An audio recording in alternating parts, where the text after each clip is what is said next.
नूतन संवत्सर की करेंगे, नूतन वर्ष की करेंगे, नए वर्ष की, नए संवत्सर की, और एक नई ऊर्जा के साथ। बाबा हमारे मन के मनोरथ पूर्ण करे। नया वर्ष प्रारंभ हो रहा है, नया संवत्सर, नया वर्ष प्रारंभ हो रहा है। एक नियम बना लो कि हमारे शरीर को, क्योंकि दिन भर हम दुकान पे बैठे रहते हैं, नौकरी में लगे रहते हैं, सर्विस में लगे रहते हैं।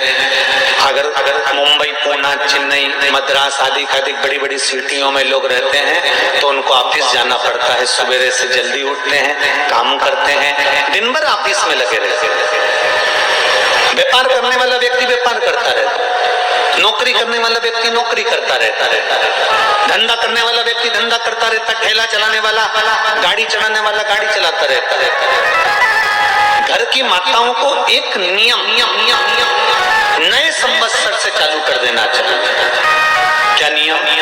क्योंकि जान है तो जहान है। बोलो सही है कि गलत है? शरीर में रोग आ गया, बीमारी आ गई और तुमने 5 लाख रुपए महीना भी कमाया, मान लो, एक सरल भाषा में समझ लो, 5 लाख रुपए महीना तुम कमा रहे हो, 4 लाख रुपए महीना तुम कमा रहे हो, और शरीर में बीमारी आ गई। अब वो 5 लाख रुपए तुम्हारे कमाए हुए किसी काम के हैं क्या? हॉस्पिटल में जाओगे, दवाई में, गोली में, जांचों में वो समाप्त होते चले जाएगा। तुमने कमाया किसके लिए था? अपने बच्चों के।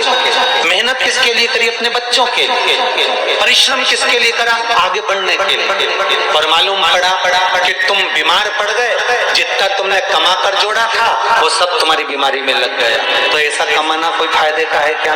कमाओ, दिल से कमाओ, जितनी तुम्हारी कैपेसिटी उससे दुगना कमाओ। और उसके साथ एक काम चालू करो कि तुम अंतिम क्षण तक, जब मौत तुम्हारे दरवाजे पर आए, तुम्हारी उम्र जब पूरी हो, तब तक भी तुम बीमार नहीं पड़ो।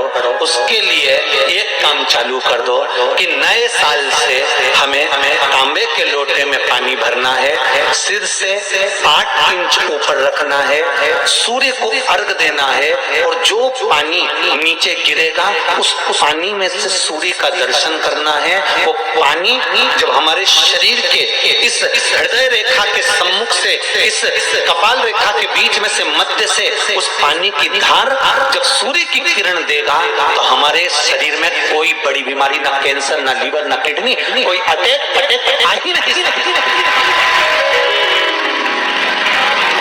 मेरा बच्चों से भी निवेदन है कि आप अपने पापा से कहो, आप अपनी मम्मी से कहो, और बड़ों से निवेदन है वो अपने बच्चों से कहो।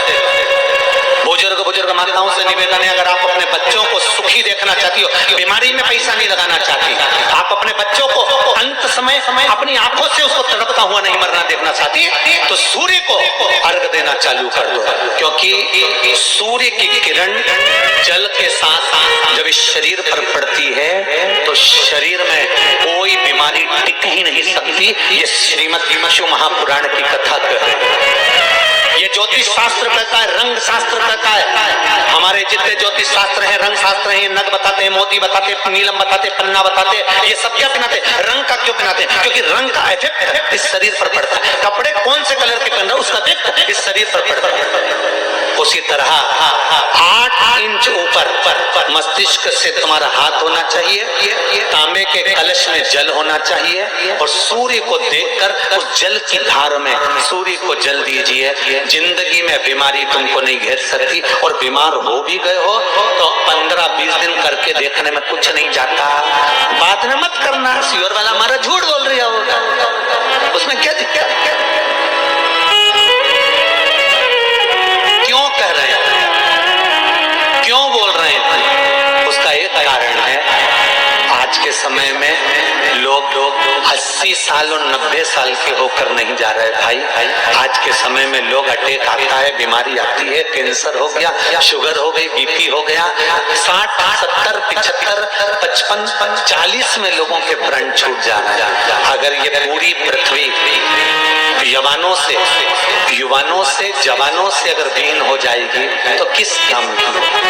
तुम्हारा कमाया गया धन किस काम का होगा? कौन कौन ले रहा है नियम? अच्छे नियम बना लो कि नूतन वर्ष से एक तांबे का लोटा जल सूर्य नारायण को अर्घ देना है हमको प्रतिदिन। घर का चाहे छोटा हो चाहे बड़ा हो, जिस बच्चे को रोज बुखार आता हो, निमोनिया हो रहा हो, जिसका लीवर किडनी डैमेज हो गया हो, वो नियम बना लो 15 दिन के अंदर 20 दिन के अंदर डायलिसिस में अंतर आ जाएगा तुम्हारे। तुम कर तो देखो, प्रभाव करे। बनाओ नियम।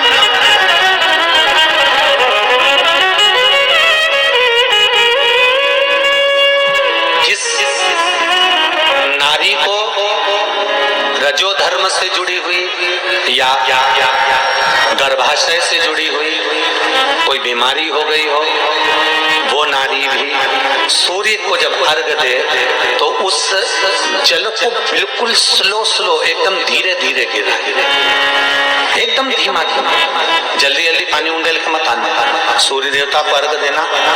हो सकता है तुम लोग इसलिए भी नहीं दो कि लोग हंसेंगे, शर्म करेंगे, तो दुनिया हंसे। जब हॉस्पिटल में पड़े रहोगे तब नहीं हंसेंगे कि कमा कमा के मर गया, ले यहीं छोड़ दो। जब भी तो लोग हंसेंगे।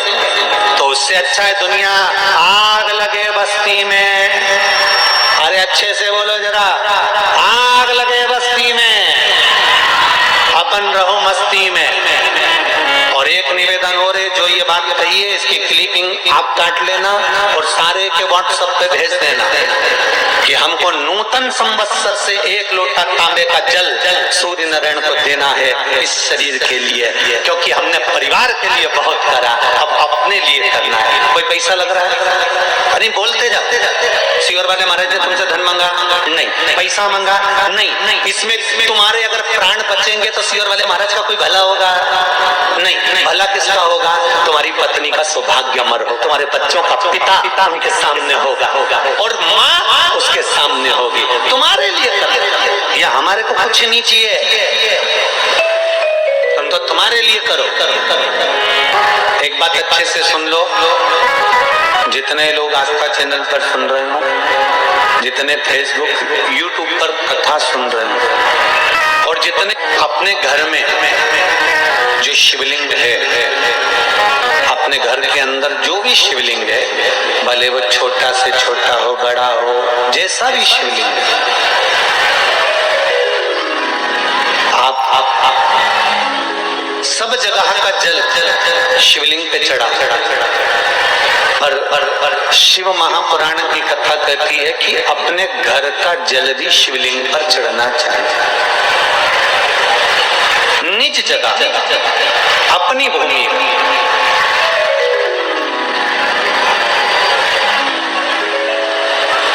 जैसे सूर्य नारायण भगवान को स्टील के लोटे से या चांदी के लोटे से या पीतल के लोटे से या प्लास्टिक के लोटे से या कांच के बर्तन से जल चढ़ाने से आयु क्षीण होती है। क्या समाप्त होती है? आयु। और सूर्य नारायण भगवान को अगर तांबे के लोटे से जल दिया जाता है तो आयु की वृद्धि होती है, और दिन भर में अगर कोई काम अटकने वाला है तो वो काम का रास्ता खुल जाता है और शरीर की बीमारी समाप्त हो जाती है। शरीर की बीमारी समाप्त हो जाती है। सावधानी से सुनना, एक प्रश्न हमारे भीतर खड़ा होता है। जब हम सूर्य नारायण भगवान को अर्घ देते हैं, जल चढ़ाते हैं, तो वो जल पृथ्वी पर जब गिरता है तो उसकी छींटे हमारे शरीर पर लगते हैं। क्या वो ठीक है? क्या वो श्रेष्ठ है? तो शिव महापुराण की कथा कहती है, जब हम सूर्य को अर्घ देते हैं, सूर्य को जल चढ़ाते हैं, तो पानी जब पृथ्वी पर गिरता है, उसके छींटे हमारे शरीर पर लगते हैं, तो वो श्रेष्ठता का भाव निर्मित करते हैं। वो गलत नहीं हो सकता। कारण अब वो भी समझ लीजिए।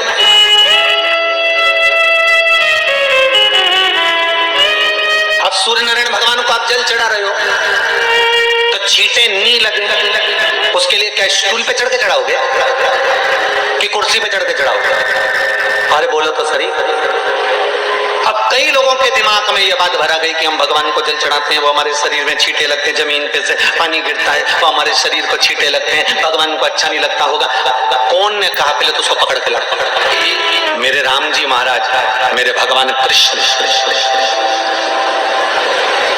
बड़े बड़े संत, साधु, सन्यासी, तपस्वी, साधक, उपासक जितने भी हुए, जिन्होंने सूर्य की आराधना करी, इन्होंने टेबल पे चढ़कर या कुर्सी पे चढ़कर जल नहीं चढ़ाया, इन्होंने पृथ्वी पर खड़े होकर ही, क्योंकि पृथ्वी तत्व के देव हैं शिव। जब हम मृत्यु लोक पर खड़े होकर, पृथ्वी पर खड़े होकर भगवान शंकर भाग पृथ्वी तत्व को धारण कर कर जल को हाथ में लेकर जब समर्पित करते हैं और जो जल नीचे गिरता है वो शरीर पर अगर लगता है तो हमको उसका आशीर्वाद ही प्राप्त होता है, दोष नहीं लगता। पर लोगों ने इसको विपरीत कर दिया। कि कौन ने विपरीत करा? कई लोगों ने इसको विपरीत कर दिया। कौन ने विपरीत करा? तो जो दूसरे धर्म के लोग होते हैं, जिनको हिंदू धर्म से नफरत होती है और जो हिंदू धर्म की पूजन, सेवा, अर्चना को समाप्त करना चाहते हैं, वो धीरे धीरे धीरे धीरे कहने लगे कि सूर्य को जल चढ़ाओगे तो शरीर में लगेगा, शरीर में लगेगा तो दोष लगेगा। इसको कह कहकर घर घर में सूर्य को जल चढ़ाना लोगों ने बंद कर दिया कि आप जल चढ़ाएंगे तो दोष लगेगा, शरीर पे छींटा लगेगा, शरीर को ऐसा लगेगा। ये दोष नहीं है। कितनी सुंदर बात है महाराज। सूर्य नारायण भगवान को जब जल चढ़ाया जाता है, हाथ सिर से 8 इंच की दूरी पर होना चाहिए। जम के बोलिए, सिर से कितना ऊंचा होना चाहिए? 8 इंच ऊपर अपना हाथ होना चाहिए मस्तक से सूर्य को जल चढ़ाते समय। और न चांदी का, न स्टील का, न लोहे का, न प्लास्टिक का, न कांच का, न सोने का कोई बर्तन, न कांसे का, न एल्युमिनियम का, न पीतल का, केवल एक पात्र होना चाहिए, वो है तांबे का। काय का पात्र होना चाहिए? तांबे का पात्र। और सूर्य नारायण भगवान को जब 8 इंच ऊपर तुम्हारा हस्त है और जब हम सूर्य को जल चढ़ा रहे हैं, कैसे जल चढ़ाना है वो भी समझ लीजिए। अगर कोई कैंसर का मरीज है, जिसके चेस्ट में कैंसर आ गया हो, लेफ्ट में, राइट में कहीं पर कैंसर आ गया हो, या कोई गठान आ गई हो, तो महाराज आप जल चढ़ाते समय उस जल की धार को सूर्य भगवान को जब चढ़ा रहे हो तो धार आपकी गठान की ओर जाना चाहिए, जिससे सूर्य की किरण उस जल में से आपके उस स्थान पर पड़े, उस जगह पर पड़े जहां पर गठान है। महाराज आप लगातार जल तो चढ़ाना चालू करो, अच्छे अच्छे डॉक्टर फेल हो जाएंगे और कह देंगे गठान ठीक हो गया। आपका लीवर और किडनी गड़बड़ कर रहा है, आप प्रतिदिन, आपका स्वास्थ्य गड़बड़ रहता है, आप प्रतिदिन ये ज्योतिष शास्त्र के अंतर्गत, रत्न शास्त्र के अंतर्गत, ये रत्न शास्त्र, ज्योतिष शास्त्र, रंग शास्त्र जो हमारे यहाँ है, रंगों के हिसाब से ये जितने रत्न होते हैं, माणिक हुआ, सोना, मोती हुआ, नीलम हुआ, मूंगा हुआ, पुखराज हुआ, ये क्यों कहते हैं ये पीला है, ये सफेद है, ये नीला है, ये लाल है, इसको शरीर में क्यों पहनाते हैं? उसका कारण होता है कि जब शरीर में पहनते हैं, सूर्य की किरण उसमें पड़ती है, हमारे शरीर पर वो कलर का इफेक्ट पड़ता है, उस कलर को शरीर पर लगता है, और शरीर पर लगता है तो हमारा शरीर धीरे धीरे, हमारी जो इंद्रियां हैं वो सही होने लगती है, काम सही होने लगता है। तो आप कहते हो ना, सब मैं कौन सा नक पहनूं, मैं कौन सा मोती पहनूं, मैं कौन सा पुखराज पहनूं, मैं कौन सा नीलम पहनूं, वो ज्योतिष शास्त्र के अंतर्गत, रत्न शास्त्र के अंतर्गत जितने रत्न हम पहनते हैं, ये केवल उस किरण के लिए ही तो पहनते हैं कि जो सूर्य की किरण मिले, उस किरण का प्रभाव हमारे शरीर पर पड़े। तो इन सबसे अच्छा है कि सुबह शंकर भगवान का नाम लो, तांबा का लोटा में जल भरो, 8 इंच ऊपर सिर से हाथ होना चाहिए, और सूर्य नारायण भगवान का दर्शन साधारण नहीं, जो जल तुम चढ़ा रहे हो, वो जल की जो धार आ रही है उसमें सूर्य का दर्शन होना चाहिए, तो कैंसर की बीमारी कभी नहीं हो सकती। लीवर, किडनी, हार्ट, आपके हार्ट में अगर तकलीफ है, डॉक्टर ने कह दिया कि इसमें नस चौक है, आपको कहीं ना कहीं छल्ला डलेगा, आपको कह दिया इसमें कुछ कुछ ना कुछ प्रॉब्लम आ रही है, आप सूर्य को अर्घ देना चालू कर दो, सूर्य को जल चढ़ाना चालू कर दीजिए। आप सूर्य को जल चढ़ाओ, वो जल की जो तरंग आ रही है, वो जल जो निकल कर जा रहा है, उसकी जो किरण आपके हृदय पर, आपकी छाती पर पड़ रही है, नाड़ियों में पड़ रही है, नसों में पड़ रही है, उसका बल देखो तो सही।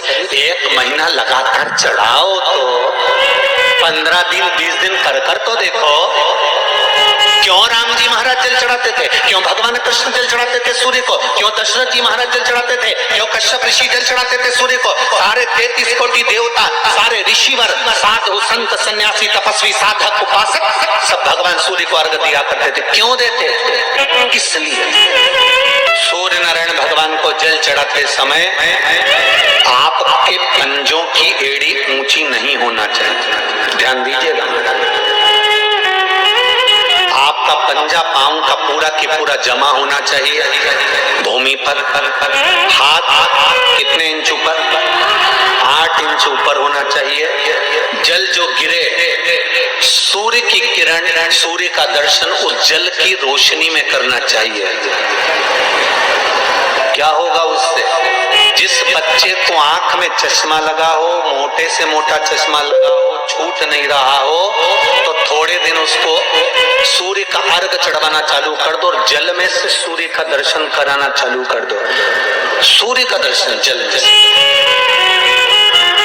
2 महीना 2.5 महीना बहुत है, आंख की रोशनी बढ़ जाएगी, चश्मा हट जाएगा। आप कर देखिए। अब एक प्रश्न और खड़ा होता सूर्य को अर्घ देने वाले गुरुजी, पंचदेव पंचायत में सूर्य नारायण भगवान शंकर की पंचायत में हैं। सूर्य नारायण को हम फ्लैट में रहते हैं, हम फ्लैट के अंदर रहते हैं, तो हम फ्लैट में रहते हैं, हमारे यहाँ अगर छज्जा नहीं है, हमारे यहाँ जगह नहीं है, तो हम सूर्य को अर्घ कैसे दें? तो महाराज खिड़की तो होगी, अगर घर में फ्लैट में पानी ढुलेगा और आप लोग नहीं समेट सकते तो एक बाल्टी रख लो, एक पात्र रख लो, पर सूर्य नारायण भगवान को अर्घ देकर रोशनी शरीर पर पड़ना चाहिए। जिंदगी में कभी कोई बड़ी बीमारी नहीं आ सकती। कितने लोग देते हैं सूर्य को अर्घ? जरा हाथ उठाओ। बहुत बढ़िया, बहुत जोरदार। पुरुष लोग भी देते हैं ना, चाहे बच्चे से बच्चा, बच्चों के हाथ में भी 1 लोटा पानी पकड़ा। घर में छोटे बच्चे हो ना, उनको तांबे का लोटा दो, पानी दो, जा बाहर खड़े हो जा, 1 लोटा पानी चढ़ा के। पहले दिन आप स्वयं बच्चे के साथ बाहर खड़ी हो, ओटले पर, घर के बाहर खड़ी हो, छत पे खड़ी हो या घर के बाहर खड़ी हो, और बच्चे से कह लो चढ़ाओ बेटा, देखो ऐसा हाथ 8 इंच ऊपर करिए, तांबे का लोटा लेकर पानी धीरे धीरे डोलना है। जैसे वो स्लो मोशन के सीन नहीं होते नाटक में, एकदम धीरे धीरे, बस नहीं तो मालूम पड़े छोरा छोरी एक साथ उंडेल के नहीं। जल चढ़ाते समय उस पानी में से सूर्य की किरण पड़ना चाहिए, सूर्य की। एक बात और कहना चाहूंगा, अगर आप लोग स्वीकार करेंगे तो अगर कहीं आपको लगता हो कि बच्चा पढ़ने में कमजोर है, विद्या में कमजोर है, रिजल्ट अच्छा नहीं आ रहा, पढ़ने में कमजोर है, वो पढ़े अपनी जगह पढ़े, वो कार्य करे अपनी जगह करे, मेहनत करे अपनी जगह करे। बच्चों को कह दो कि कुछ समय के लिए सूर्य को अर्घ देना चालू कर। सूर्य की किरण जहां पर ब्राह्मण या हिंदू धर्म का व्यक्ति मस्तक पर तिलक लगाता है, भुकुटियों के बीच में उस सूर्य की किरण इस भुकुटी के बीच पड़ना चाहिए, परंतु पानी कम से कम ना करते हुए स्लो मोशन में धीरे धीरे गिरना चाहिए, एकदम धीरे धीरे। तो यहाँ एक रेखा सूर्य की किरण से पड़ती है।